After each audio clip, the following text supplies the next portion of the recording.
Welcome to the Health by Haven podcast. I'm your host, Haven Quinlan. If you're a multi-passionate wellness enthusiast, then you're in the right place. I'm obsessed with learning as much as I can about the wellness world, and I want to share that with you. Each episode will dive into various aspects of health and wellness through inspiring and informative guest interviews with some solo episodes thrown in.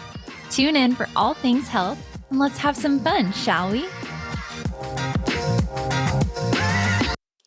This week on the Health by Haven podcast, I'm so thrilled I get to share my acupuncturist, Rebekah Knause, with you. I started seeing Rebekah to help manage some feelings of anxiety as well as some IBS symptoms, and I have to tell you, I'm obsessed. Acupuncture is something I considered for a long time because I have heard of a lot of friends who have found relief from some symptoms from both anxiety and IBS, but I was really nervous about going. I am not a fan of needles, so it honestly took me years to finally give it a try. I am definitely still a newbie, but I've already started to see some positive results from the treatment, and I'm really excited to continue my visits with Rebekah and see the impacts on my mental and physical health.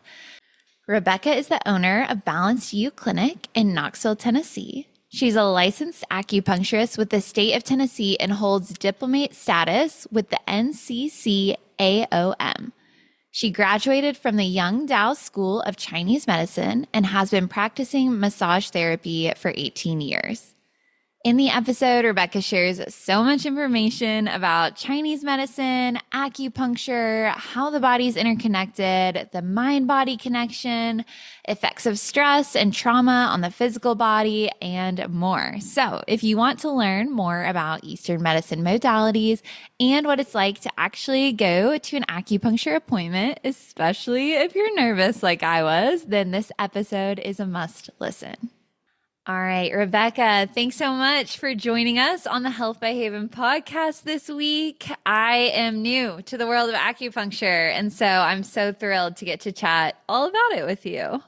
Well, thank you. I appreciate you having me on your podcast. A passion of mine is to just share everything that I can imagine about acupuncture and just the education aspect of acupuncture because it is so foreign to most all of us.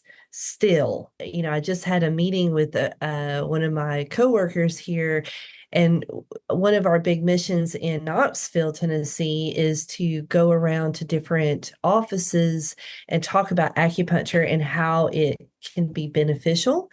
And I had a meeting with a physical therapist last week, and she's old school, right? Like she's been around for a long time. She has a very established practice in town, and she knew absolutely very little about acupuncture. And so it really, even professionals in the health field doesn't know much about acupuncture either.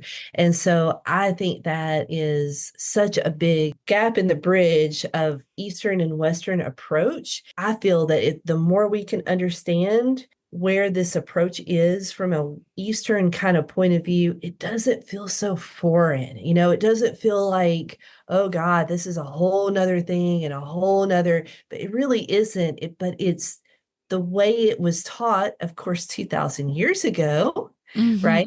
When 2,000 years ago, well, the way they explain how the body works is from the example of where they live. And where they live is in nature. So they live really close to the seasons and how things change. And so they studied how does that change within the body itself. For example, we know during the summertime, what do we want to do? We want to go outside and play. Right? Yeah. We want to have a lot of fun. We want to go on vacations. We want to go to the beach. We want to do these types of outwardly action things. And we know from a farmer point of view, well, this is when all the fruits are being, we got fresh tomatoes here in Grayson County, right? We've got fresh strawberries right down the road. Everything is flourishing and it's like expressive outward. Whereas wintertime, what do? We go inside. We cover up. We want to be cozy. We want to stay by the fire. We want to do more intimate types of things with our families. We don't really want to be outside in the element. And so there's the very big distinction of yin and yang. Yang being outward movement, yin being inward movement, right? Studying within. Who doesn't love a great book in the middle of the cold winter as you're sitting by a fire and getting all cozy, Mhm. right? But would you want to do that in the summertime? No. Like we want to be outside playing, you know. So that was their example of what they're looking at. So they went, oh, okay, how does that reflect in our bodies? How, because we are nature, as much as we say that, we in our culture, we're still so separate. Like I'm sitting Uh-huh. in a building that has air conditioning, right? It's Yeah. 90 degrees that's outside right now. So I'm not affected by it because I've stepped out of that atmosphere, right? So my Mm. body is with that. How much in our today's culture in America, we'll just say, and how much understanding that we could have, how can we reflect that into our own body? Yeah, I love it. I want it to go on all of the tangents today. And I know like we share a love of holistic wellness as well. So to take a step back for anyone listening who has grown up, in most traditional American families, and we do have listeners outside of America as well, but let's use that as an example because that's a primary audience who have grown up in this culture of like, uh, you go to the doctor in a Western medicine setting when you're sick or when you need an annual checkup or things like that. And then versus like this traditional Eastern Chinese medicine approach, like, can you give like the 101 for people who don't even know, like, what is she talking about, Eastern and Western? We'll like really break it down granular. Yeah, definitely. So in our culture, we grew up, you got a symptom, you got a headache. Okay, go to the doctor, right? You go to the doctor and the doctor says, "Oh, you have a headache and these are the patterns." Okay, well, let me give you this little bit of a medicine, see if that helps with your symptoms. Come back in 6 weeks if it's not better. And so in our culture, we have been taught anything that happens in our bodies, we've got to reach outward to talk to someone else to find out what's going on with us. Whereas when you take ourselves back to 2000 years in the way of, one, families and villages were very tight knit. And in that culture of living outside in the elements, is that we notice that the elders or the shamans or the healers in the group, they would pick up on what's the body trying to say. They have these headaches. What's going on? So they would look physically, obviously, right? Oh, what's going on? Like, are they not sleeping or their menstruation? For the ladies, is the menses bringing on that hormonal dysregulation where you get headaches and migraines. And then if they can't figure it out, physically, well, then where's the emotion aspect? And they would encompass that. I love it in Chinese medicine where they talk about, they see depression and low back pain and a toe fungus as the same thing. Mhm. There, it's like, what? Toe fungus and depression, and you're like, what? But the thing is it's an energetic thing that shows up in the different channels that we talk about in acupuncture. It's like, oh, well, they are chronically depressed and they don't feel like moving. So that energy is kind of settling in the low back, causing pain. Well, now the body's saying, hey, we need to get moving. You're depressed. To get out of depression is to move, right? Exercise is one of your Mhm. best, absolute best dopamine hits that you could possibly make. Mhm. I have so many people that come in with depression. And I'm like, where's your exercise? Where is your creativeness? Are you feeling blocked with creativity? Because a lot of people that can't express what they really want, they get depressed because they just kind of go inward and like feel defeated. So there is a different language between the Western and the Eastern approach. Western is really, really good with compartmentalization. compartmentalization. You got a heart problem, we've got every scope, we've got every echogram, we've got MRIs, we've got so many instruments to really dial in and say what is wrong with this heart. So that's fantastic. Eastern medicine doesn't do that, right? They look at, oh, well, this person's not sleeping very well. Oh, that affects the heart energy. We're looking at more of a broad whole body approach versus looking at just the bowels, just the thing. So I always think that Western medicine is absolutely amazing on acute care.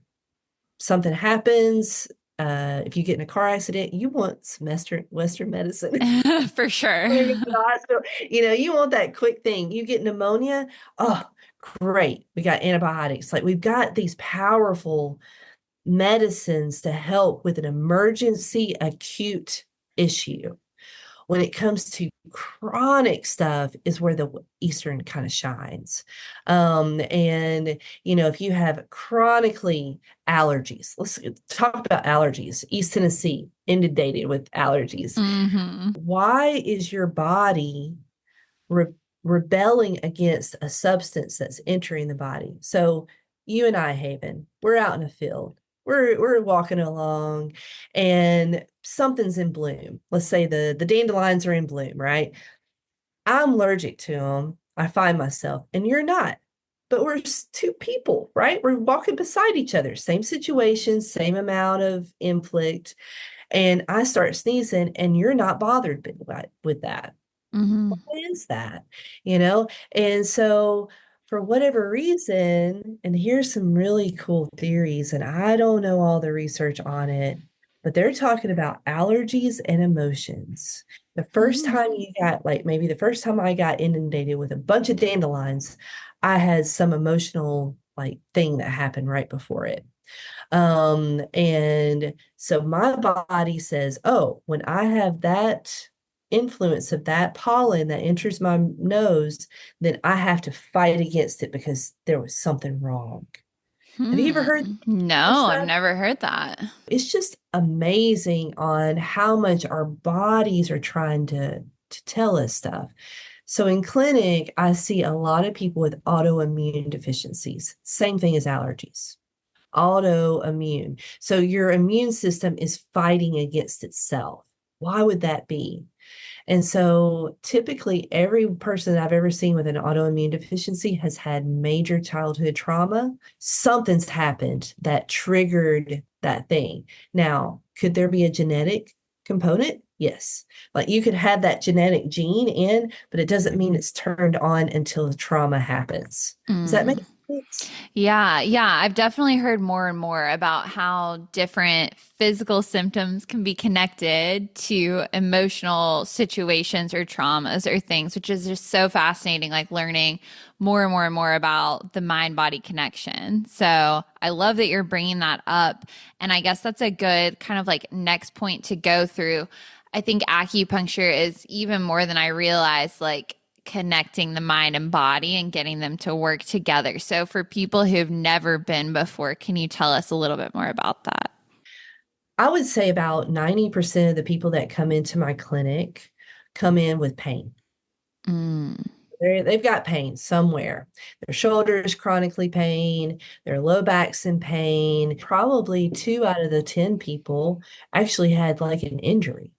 Most of them Mm-hmm. have never had an injury. It just all of a sudden they're just like, man, I don't know. I guess it's because I sit all the time for a living and all of that kind of stuff. And so typically when one comes in and they're calling in and they're like, oh yeah, I've got this chronic low back pain. Let's just stick with low back pain for a minute. And so you got low back pain, and I've been dealing with this. I've been to the orthopedic doctor. They took x-rays, they took an MRI. Yeah, they have a disc bulge. They went to physical therapy. They got some physical therapy for it. It helped a little bit, but it just still keeps going. Okay. So if it's purely physical, we should be able to manage that from a physical point of view, right? You Mm-hmm. exercise all the time. You would be like, all right, let's get that core strengthened, right? Because if you Mm-hmm. core strengthened, the low back should not hurt as much. This is the idea, right? And many times that is very helpful, especially when the person's young and they're like, I don't know, they just tweak their back for whatever reason, all of that. But a lot of times someone comes in and they have had low back pain. They've had low back pain for a very long time. Okay, I'm like, all right, so what have you done so far? They'll give me the list, right? I've Yeah. been to the chiropractor, I've been to the ear, and I've been to this. And I'm like, okay, well, how well did you do? And they're like, well, it got better for a little while, but then it seems to keep coming back. And it seems to be coming back a little bit more often and a little bit more painful. And I'm like, oh God, that's so terrible, you know? And then I start to talk about when did they first start feeling that pain? They're like, oh, I had it, 5 years ago. I was like, oh, okay. So 5 years ago, was there anything going on in your family during that 5 years ago? Was there a death? Or was there anything that happened that just pops out to you, right? Mm. And most of the time, it's like, oh, yeah, that's when I got a divorce. Or Mm. that's when my father died, or, whatever. And so think about if we're talking about the low back, a lot of your yogis out there is going to be like, there's foundation, right? Chakra number one, or and the first and the second kind of really close together. We know this, right? In yoga world. For those that are not familiar, there is this area of the low back that is what we would call your foundation. Mm. That's where all the way ends up. That's where in utero started to form the spinal cord, and then it starts to form the organs and all of that kind of stuff. And so there's a lot going on in that low back. And if anybody's ever seen a picture of the nerves that come out from L2, L3, I mean, they call it the caudal nerve plexus or something. It looks like a horse's tail. And so it just Mm. goes out everywhere and it goes down to the legs and everything. A lot of times they've already dealt with all that, but they didn't deal with the emotion. And so the foundation and in our pelvis, we have a tendency to hold a lot of old trauma because we could not deal with it, because the body at its core wants to survive. Mm. Survival does not mean health. Survival means pure survival.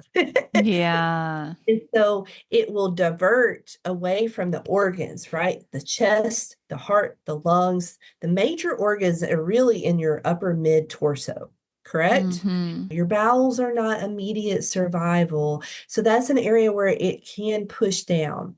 So a lot of times when somebody's had chronic low back, they've also had a lot of emotional, either loss, grief, instability in their foundation.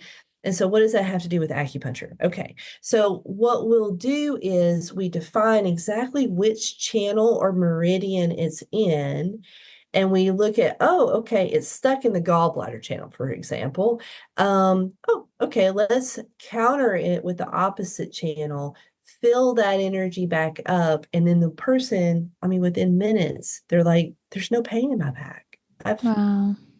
Can't believe it. Like, and to see now, this is where I get my satisfaction, is to see that aha moment of like, oh my God, I can be out of pain. That Mm. that's so powerful because you need to hear that, right? You need to know in your body and you're in your headspace that I can get well. Because when somebody's had a chronic pain for many years, you come to a point where you're like, I'm just going to have to live like this all my life. Yeah. I've heard so many times. And it's just, I'm like, no, you don't have to be in pain all your life. You don't have to live like this. And sometimes it's just to release some of that emotion. And here's the beautiful thing about acupuncture and emotion: I don't have to hear your story. You don't have to tell me anything about anything. And you can release that energy without having to replay the trauma. And I just think that's extremely powerful because I don't know any other modality that allows you not to just tell the story over and over. Absolutely. That's a game changer for people. And I think going back to hearing like if you've had chronic pain, even it's for years, if it's been for years and years, like you don't have to live that way, maybe this modality can help you out. And so, could we run through an example, whether it's a low back or whether it's something else, of if someone's been dealing with pain and they come in and see you or an acupuncturist, where are some points? And I know it's probably different for everyone, but like, where are some points that you might start to target with acupuncture and kind of walk us through how that helps? Let's stick with the low back, but say like low back going into the hip. How Okay. many people have that, Yeah. right? And you know, being in the exercise world, everybody talks about their IT band being so tight. Mm-hmm. And it's just funny because like you cannot stretch the IT band. Do you know this? You cannot Mm. stretch it. Yeah. They've taken cadavers and literally taken the IT band out of the person. This sounds kind of gross. Yeah. Sorry. But you hang it like the top of the IT band and then you hang a weight on it. It would not stretch. Mm. So stretching your IT bands is the biggest waste of time and the most painful thing ever. So if you don't take anything away from this whole entire, that will just hopefully light up your day if you're a very active person. But so the gallbladder channel starts right here at the eye. Okay.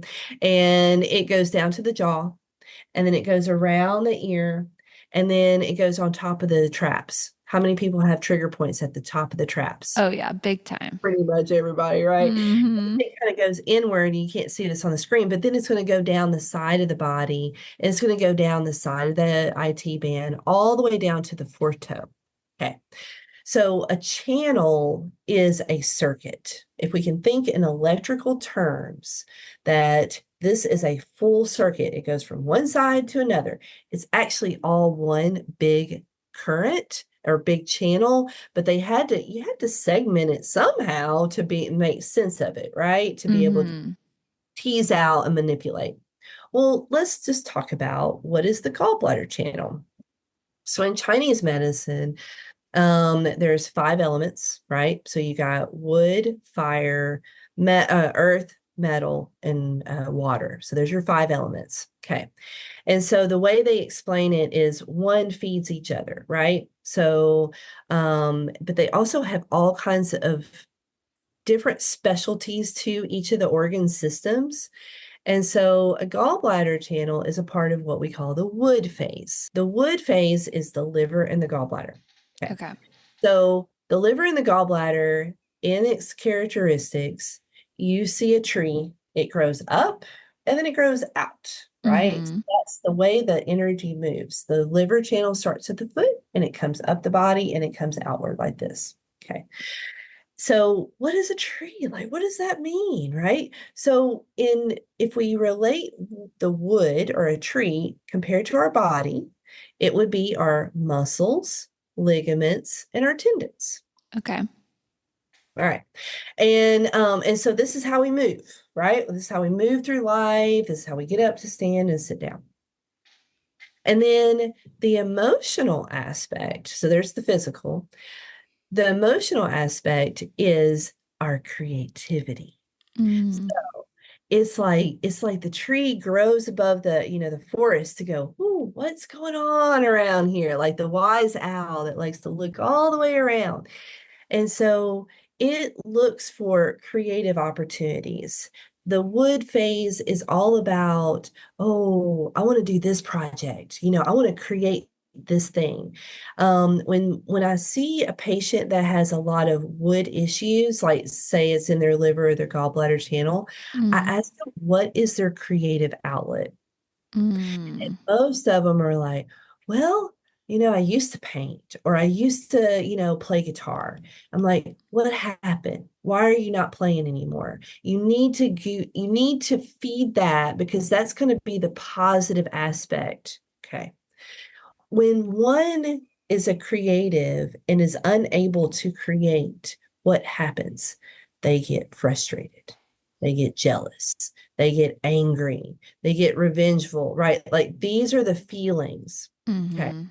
So when I see somebody that has that issue, I'm like, is your go-to emotion anger or frustration? And they're like, yes. I actually have that in the questionnaire when you fill it out because I don't want to put words into people's mouths because I want them to Uh-huh. cope with it, But, like, what is your main emotion that kind of comes up for you? And frustration is a big one, right? Yeah. Now, if they were like more of an earthy person and they feel it like more in their belly, then I'm like, oh, you're a worrier, aren't you? But you Mm. like to they're like, yeah, that's it. So it's so beautiful how that like all comes in.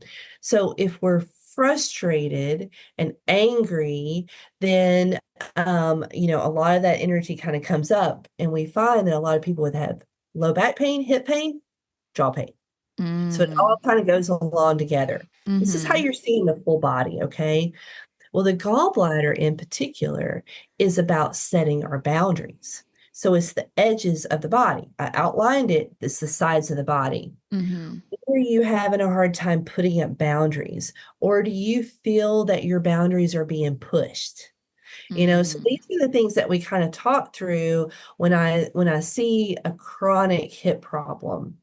And then that's how I address it. So, in the way that I look at it, and this sounds really strange, but the pericardium is the opposite of the gallbladder.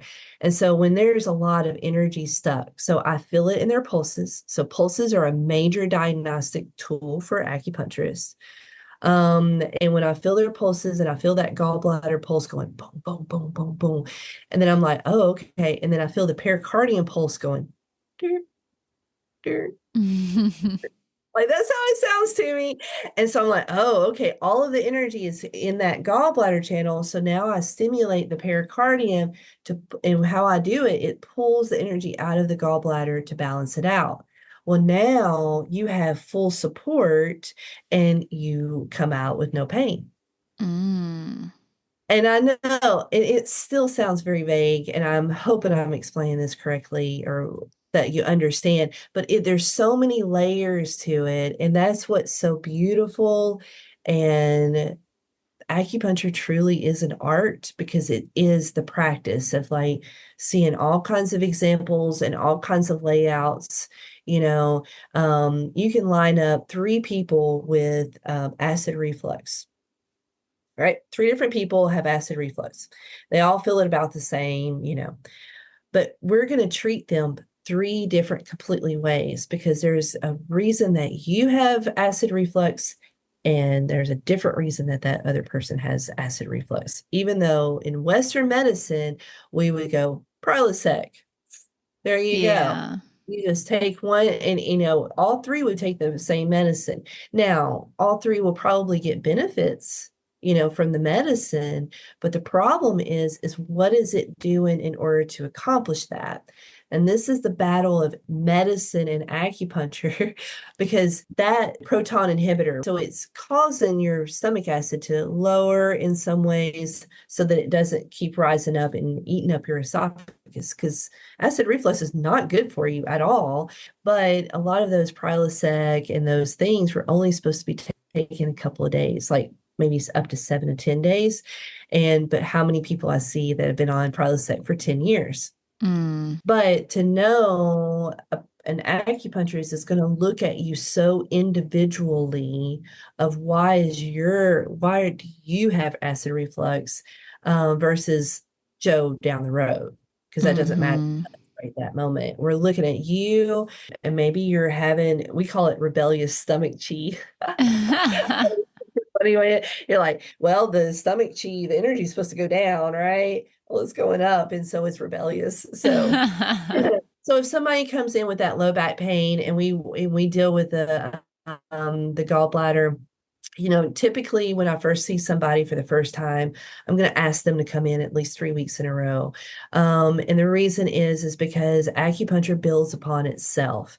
And so when you first get in, now sometimes I get great results after one treatment, but then, a few days later, it starts to come back, right? Mm-hmm. And hopefully by then you're coming back in before it gets bad, right? Mm-hmm. Um, and traditionally in China, when they were doing acupuncture, you would actually live with the doctor until you're better. Wow. Yeah. So the doctor had great motivation to get you well fast. Let's get out of the house, right? And but they would treat, sometimes they would treat twice a day, it depended on how acute. Like I've worked on sprained ankles. I don't get acute cases that much because people do just go to the doctor and get whatever. But I did have somebody that came in and they had sprung their ankle that morning, and I was able to do an acupuncture treatment and got the swelling way down. It was so cool to watch because I Yeah. haven't had that opportunity yet. I hear about it, but so acupuncture can be acute care as well. The thing is that it would have to be like you would see that person like 3 days in a row, and Mm-hmm. hard. So, and that's where Western can come, like a boot and some anti-inflammatories, not a bad idea. And it's more affordable, and all of that kind Mm-hmm. of stuff. So I get the balance of both. Yeah. If you've been listening to the podcast or following along on Instagram, you probably already know that I'm getting ready for a big move back up to New York City. I'm so excited to have a new space to design, and while I don't know exactly where I'll be living yet, one thing is for sure. My home will feature artwork from my favorite Etsy shop, Arranger Paints. My favorite piece from the artist Steve is a painting of the New York City skyline. It's hanging over my desk as we speak, and it will certainly be making the move to the Big Apple.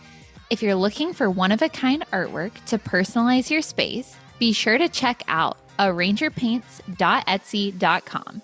As a special thank you for Health by Haven podcast listeners, use code HXH10 to get 10% off your next purchase. Thank you for your support of the show and for supporting our podcast sponsors. Now, back to the show. Talk to us about some of the things people might come for that's not like pain. So like, for instance, we can use me as an example. Like I came for a couple of reasons, but one, some like anti-anxiety help and some help with my IBS. So like I know different friends that have gone to acupuncture for IBS specifically, like maybe some of those other things, like how would you go about working with someone to help with that? Yeah. Well, I mean, the key is that if something is showing up in your body that's off balance, that shouldn't be there, how do we rebalance, right? Mm, And anxiety is one of the I mean, we treat a lot of anxiety, and IBS is a result of anxiety, right? And mm-hmm, if we kind of know that intuitively already, right? It's like, oh yeah, when I'm anxious, my stomach just is killing me, right? And I have all mm-hmm, the symptoms. I see a lot of IC. It's when your bladder gets flared up and it hurts like the dickens, and you feel like you have to pee. It's not a urinary tract infection, which we can treat. I have treated urinary tract infections, but IC is where they actually see blisters inside of the bladder. I mean, it's so painful. I have a patient that I see right now. Am I able to get rid of it? I haven't, right? And I think too, though, it's like the thing is it has to be a team effort. Um, mm, because this person needs to get off of sugar. I mean, sugar is one of the biggest inflammatory aspects for your bladder and for your bowels, right? And your stomach. mm-hmm, With any kind of medicine, or especially when you're talking an alternative medicine that is not using heavy drugs to counter everything, you have to be a part of your own healing, right? And so you have to be willing to do some homework, to eat a little bit differently, to do all of this stuff. But if you truly want to be better and you really want to be done, then you do it. Right. mm-hmm. You just have to do it. So, like I mentioned, acid reflux, IC, IBS, hernias, ulcers, menses. Like we get a lot of people get their back on their menstruation calendar, to get things right. Because fertility is a big thing that people they'll come in for acupuncture for, because having a baby is like one of the most natural instinctual DNA thing that we're supposed to do, right? I mean, it's in Mm-hmm. our blood. Now, whether that we actually have the babies or not, but it's still in our DNA, right? And Mm-hmm. there's a lot of emotion that goes with that. And especially in today's world, I think that we almost know too much that it makes it like, oh God, you got all the books of first year pregnancy, what to expect when expecting, and all of this. So there's so much pressure and so much like anxiety around getting pregnant and then actually having the baby. I mean, because we have to remember every time someone has a baby, it is a miracle. Like it Mm-hmm. absolutely is a miracle because everything has to line up perfectly for that baby to be healthy and for the birth to happen and all of that stuff. And so when we know too much, we get so much in our head. But then there's also the aspect of getting the body more prepared. Say this person in particular, well, they just went through grad school. They've just gone through all of this school. They're approaching their 30s, and all of that kind of stuff. Well, they're depleted. Their body cannot hold another human being if they don't have enough to reserve for themselves. Mm-hmm. That's where I think acupuncture is so beautiful, is that we work with their cycle. Now you're talking 3 months. You're talking Mm-hmm. like weekly for at least those first 2 months. We want to get those first two menses regular, and that's what you almost have to do to get it on par. I will say it's a lot cheaper than IF or in vitro. Yeah. Um, Sarah Prater, she owns Tennessee Reproductive Acupuncture, and she works with IVF and all of that kind of stuff, and she's phenomenal. So if someone is really like just like they've already done so many things, I'll probably refer them to Mm-hmm. her, um, because I think that is her specialty. Mm-hmm. Shannon here, they both work with fertility, but really we're trying to just get the menses back on track, and the body can do the rest, right? We've got to trust the body on this thing. Fertility is a big one. Neck pain, migraines, TMJ. Oh, I see so many people with TMJ. Um, Mm-hmm. insomnia. Insomnia is a hard one. It's one that kind of rocks our world sometimes. And Mm-hmm.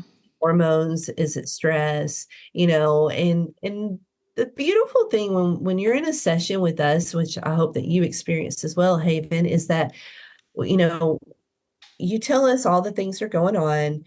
They're like, okay, this is what we need to do. And then we try to like send you home with some homework, some stuff to really think on. If you have a hard Mm-hmm. time sleep, like you said, anxiety, well, Mm-hmm. legs up the wall at night, a great yoga Mm-hmm. posture for insomnia.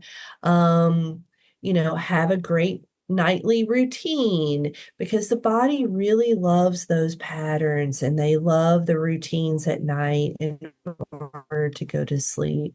If you can't sleep, you can't heal, right? Mm-hmm. Because your body needs that rest. I've worked on rotator cuff tears. Actually got somebody they didn't have to go to surgery. He Yay. came right when it happened. Yeah, we worked with each other for about 2 months, and he has full range of motion and no problems in his rotator cuff, and he never had to get surgery. Wow. Um, so yeah, I mean, so any kind of like any physical thing and then the mental. So your anxiety, your depression, usually they seem to come together.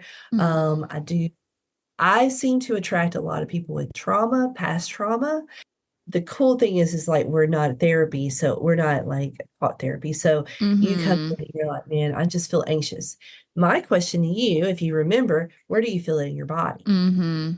It's always bringing it back to the body. Oh, well, I feel Mm-hmm. it just everywhere. Okay, that's good to know. Or I just feel it in my chest and I feel like I have something 100 pounds weighing on my chest and I can't. Mm-hmm. So that's another type of anxiety, right? So that's how we tease it out to see what system it's in. And then that's how we treat. Mm-hmm. Yeah.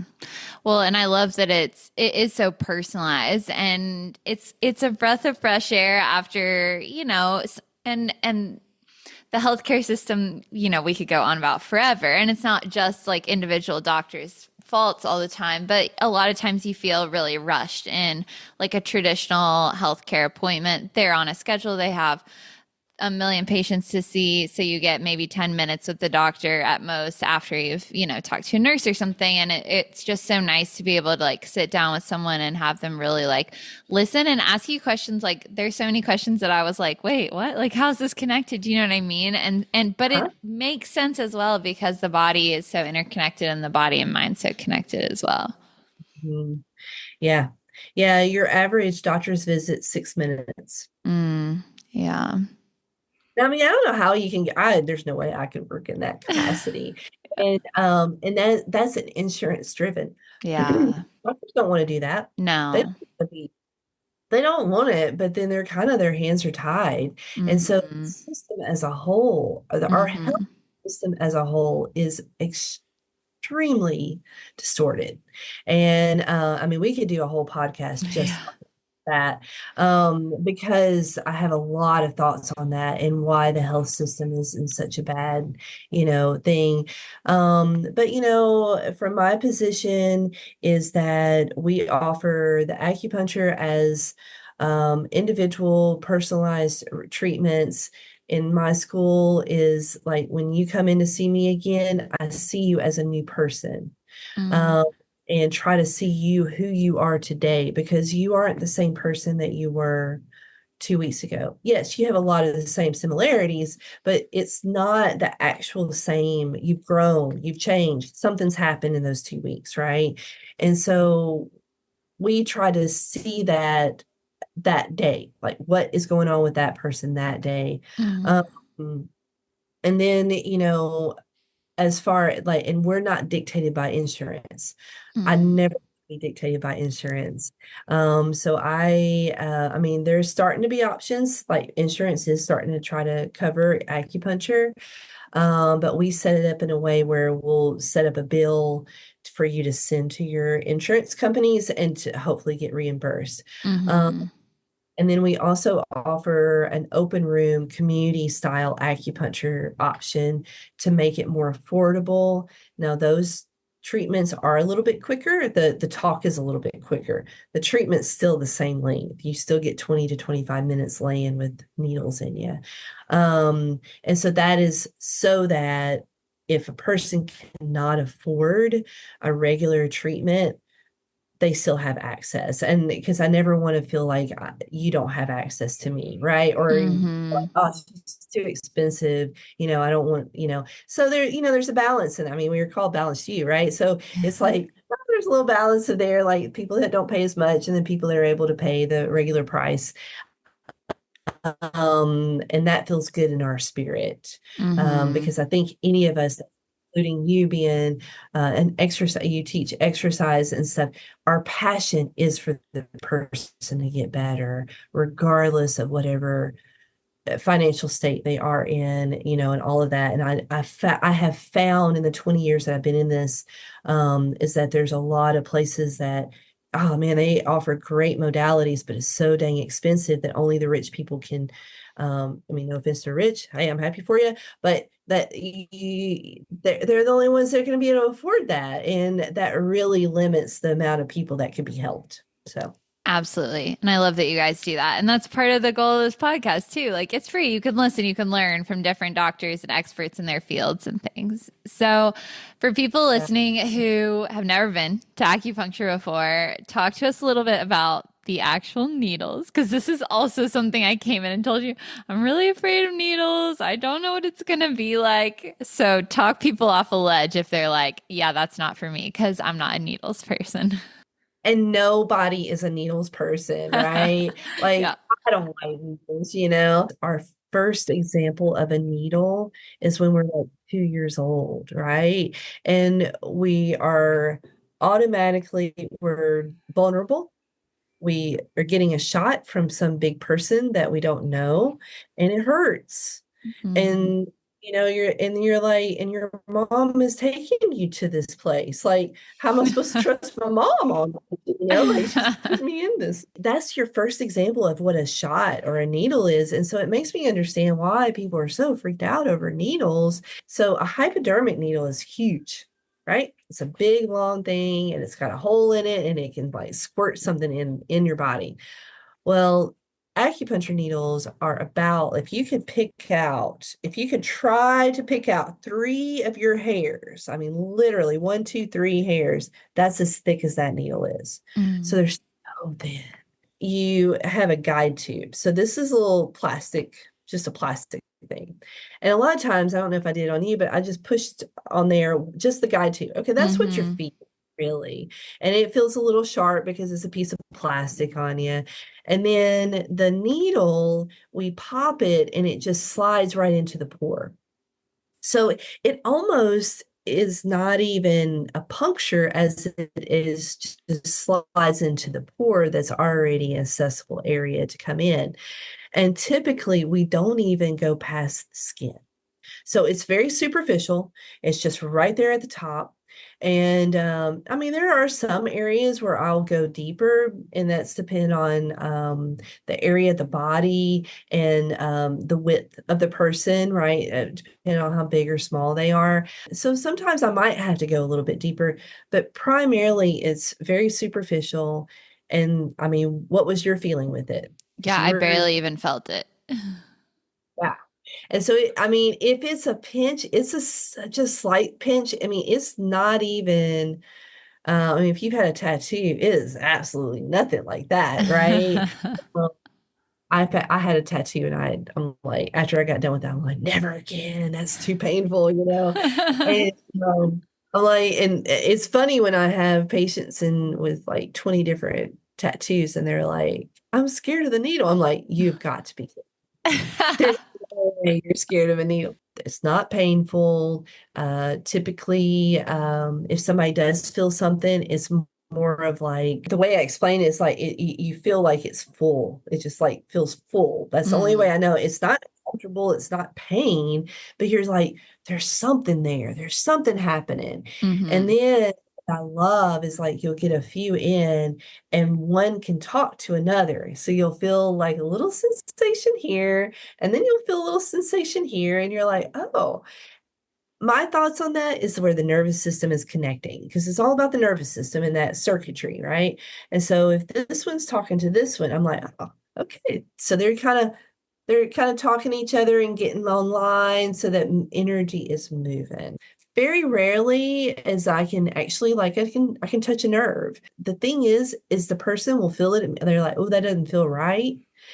And again, it's not like it's like this terrific pain. It's just more like, oh, that doesn't feel good. I'm like, oh, let's take it out. Mm-hmm. Because I don't want to agitate the nerve. I want to activate it, but I don't want to irritate it. Mm-hmm. And so I mean that can happen. I mean, we are dealing with the body, so it can happen, but it's usually such a distinct feeling that it's easy to really correct like really fast. Mm-hmm. What about other tools that you sometimes use? Like, for instance, the gua sha or the cupping or things like that. Yeah, so we use so gua sha. I'm gonna have to give some honor to TikTok. Because TikTok has made gua sha really famous. And I'm like, oh, because when I first started acupuncture, I would say gua sha and nobody would know what I'm talking about. Now in the last 6 months or maybe the last year, everybody's like, oh yeah, gua sha for the face, right? And Mm-hmm. that's kind of how people on a greater span has heard about it. And so why does that work? So you're taking a spoon or you're taking a little jade stone, and you're going along the neck of the face. Well, what that is, it's just activating and it's bringing blood up to the surface, right? And we know as young people, I'm going to put a look at you because you're a lot younger than I am. It's like, you have plump skin. I mean, this is a kid, they have a lot of collagen and everything in their skin. And so that helps puff it up. Well, in acupuncture, I use it primarily for excess, what I call excess. So, can I use you as an Sure, example? of course.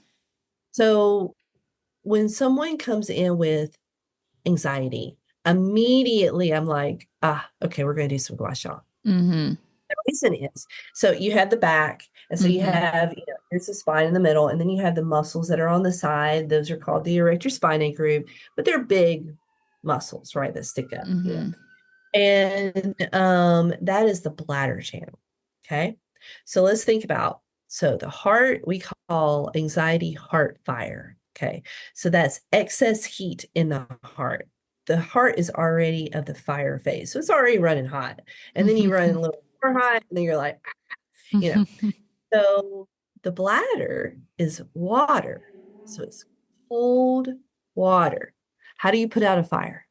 Water. So I do gua sha to pull the heat from the heart through the bladder channel to cool it down so that it washes away. Mm. And did you sleep better that night? Oh, big time. Yeah. So a lot of times when people have anxiety, they have a hard time getting to sleep. And we'll always ask that question, do you have a hard time getting to sleep, or do you have a hard time staying asleep? Getting to sleep is typically a heart thing. Now, when I say that, I'm not saying there's something wrong with your heart. And I have to be very clear on that, right? Because immediately, especially my anxiety people, they're going to go, oh my God, what's wrong with my heart? I'm like, no, no, no, no. We're always thinking of opposites. So I love this example. We're in the summertime. You step outside, it is hot. Like this is the Mm-hmm. first week of heat, and so it's hot outside. Well, what do you want to do? You want to cool down because we need a balance of 98.7 or whatever it is in our body as far as our temperature. So our bodies are saying, oh, I'm too hot. I need to cool down. Same way with like anxiety, it shows up in the heart fire, like as excess. Well, how do we combat that? We cool it down. And Mm-hmm. so it's the same way with Chinese herbs. If you have a person that runs hot all the time, you're going to give them cooling herbs. Or let's talk about food. You're going to eat a salad and some cucumbers. If you're running hot, that feels really good. A Mm-hmm. nice watermelon. Oh my gosh. It's water, it's cold, and it's a little bit of sugar to kind of help balance things out. That's the perfect summer food. It grows in the summer, it's available for us. So these are like another example of how they watch nature take care of itself by providing these types of things to counteract the heat. So Mm-hmm. that's how I would use gua sha. I mean, I can use it on like a joint, like an elbow or something. And that's what PTs use gua sha for. They don't call it that. They call it scraping, which I think sounds way worse. It wants to be scraped. And so I'm like, oh, I like the gua sha word. And then there's cupping. So usually when I think about gua sha, I think about the person's in excess.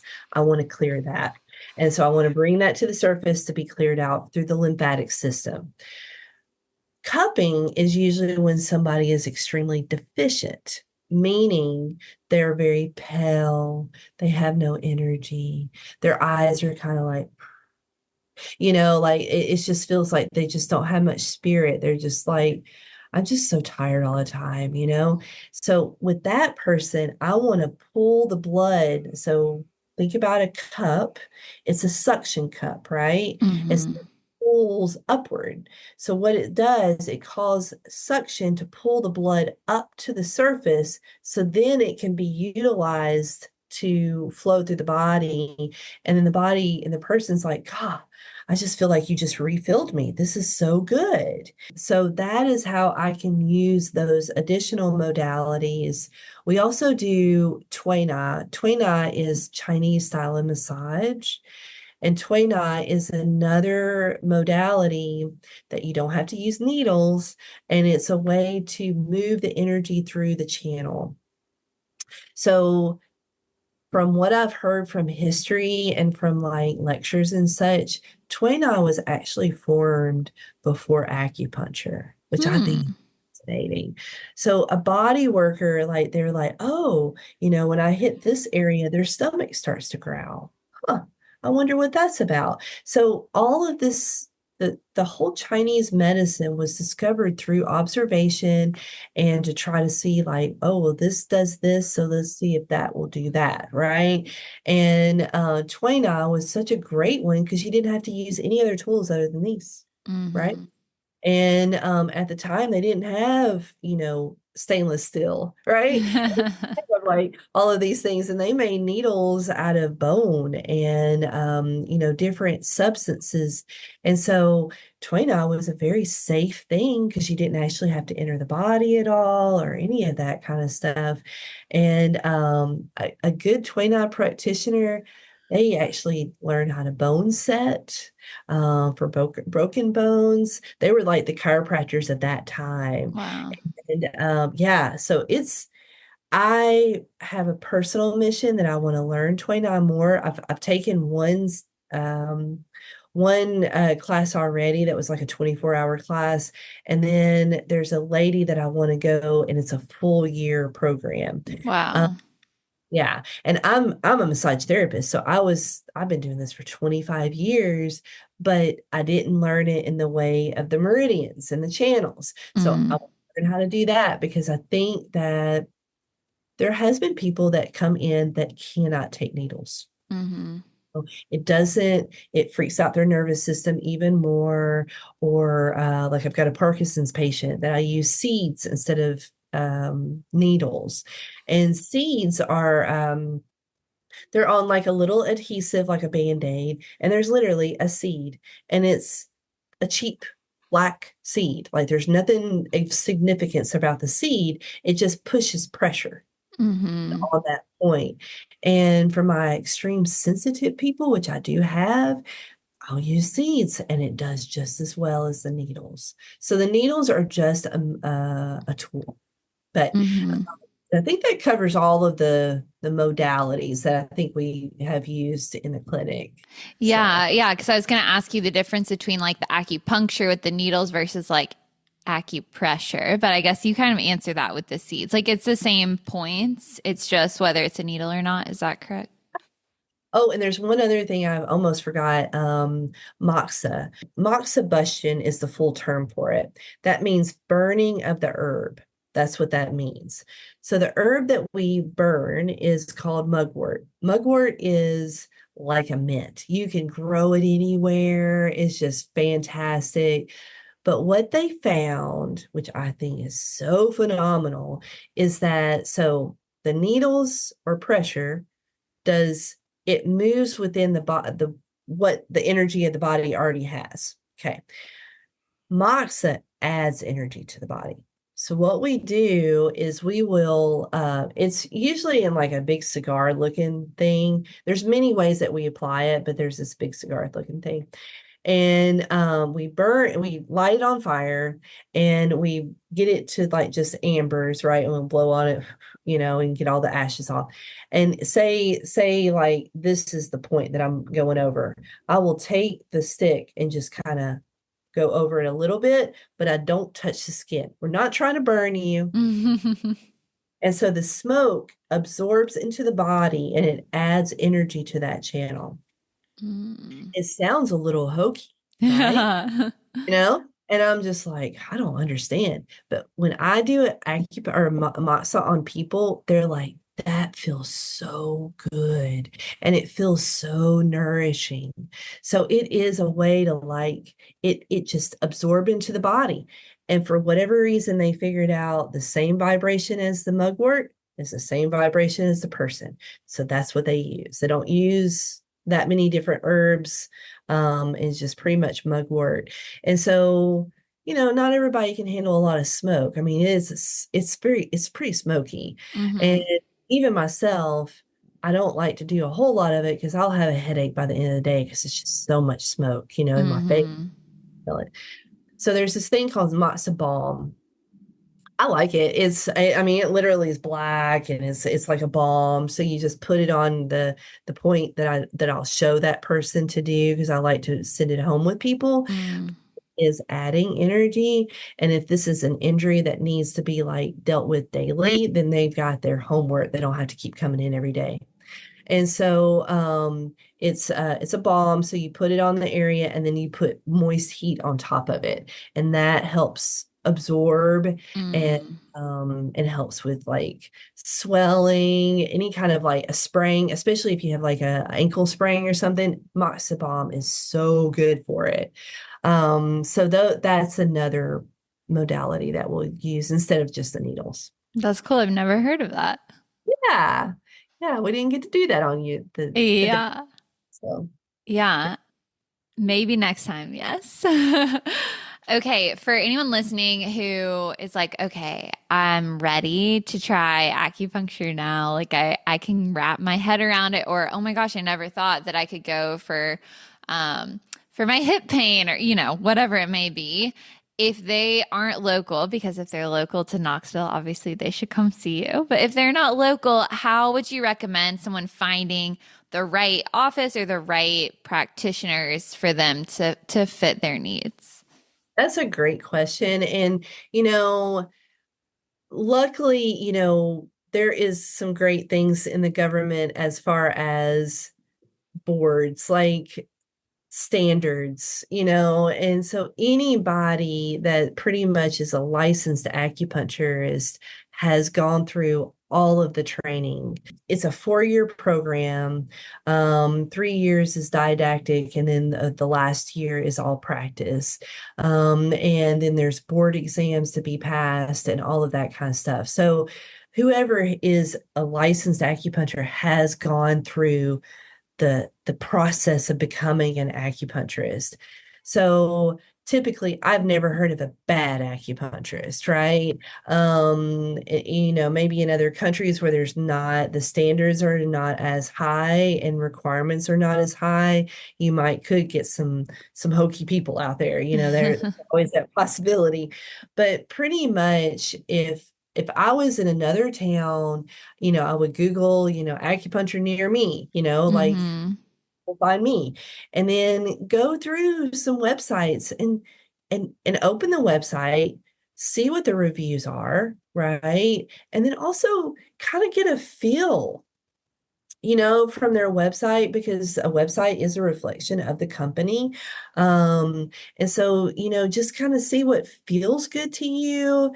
Now, if you are in particular, like, fertility, for example, then you might want to find someone that really does a lot of fertility work, or pain, or sports medicine, or, if there's something in particular that, that's the thing about algorithms that I'm learning, right? Is people that say like or IBS, right? Like for that Hmm. example, they'll say acupuncture for IBS in the Google search, and then you'll find things, and then that will show up like, oh, a Google review. Hey, yeah, somebody's, my IBS is so much better since I started seeing so and so or whatever. Hmm. But that can help you fill it out on what feels good to you.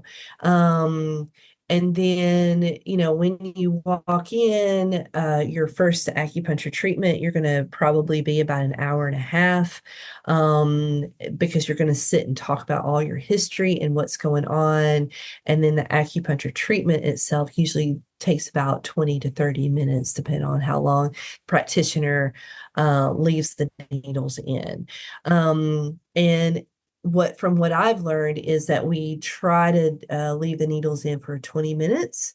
Typically, they'll count it from the first needle being put in to the end. And the reason for that is that the belief system, it takes about a little bit over 13 minutes for the circuit to go through all of the channels. And so you never know what part of the circuit you're in, right? So 20 minutes covers it, you know. Hmm. Um, and so I think that would be the best way to find an acupuncturist, you know. Hmm. Okay, I love it. I could literally talk to you all day, but I know that you have a very busy schedule. So I'm going to move us into some final fun rapid fire questions. Oh, cool. Okay, morning or evening workout? Morning, Running or walking? walking. Lifting or body weight? Oh, that's a hard one. I like to lift. Juice or smoothie? Smoothie. Coffee or matcha? Coffee. Salad or bowl? Or a bowl? Mm. Probably a bowl.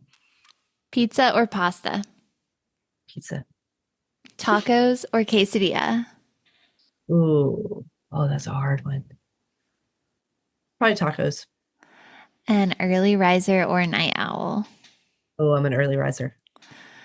Okay, this has been so much fun getting to chat with you. I think you're going to teach so many people about acupuncture. I learn more every time we talk, so I'm looking forward to our session next week. But if there are any parting words you want to leave with anyone, this is your time to shine. And also let everyone know who's local to Knoxville, where they can find you in your office, and how they can work with you. Perfect. Awesome. The biggest thing that I've been really working with is how to listen to your body. What is your body trying to tell you? Is she upset? Would she like you just to be quiet for a little bit? And I think the more we can learn how to listen to our bodies, the more we're going to find that perfect health. And I just think that's a big juicy one. And I am Rebekah Knause at Balance You Clinic in Knoxville, Tennessee. We've got 5 acupuncturists with our clinic, including myself, and we've got 3 massage therapists. We also do hypnotherapy and life coaching. So we are trying to encompass the full body experience from all the levels. And our website is balancedyouclinic.com. And you can just call us anytime and we'll get you set up. And we're always open to answer any kind of questions before coming in. Perfect. And we will link all of it in the show notes. So thank you again so much, Rebekah, for your time today. Thank you. You have a great day. You too. Thank you so much for tuning in to this episode of the Health by Haven podcast. If you enjoyed today's episode, please be sure to give the show a 5-star rating and leave a review. It makes such a huge difference in reaching new people and spreading the joy of healthy living. I would also be so appreciative if you subscribe to the show in the listening app of your choice so you never miss an episode. Your support truly means the world to me. Have a happy, healthy day, and I'll talk to you again soon.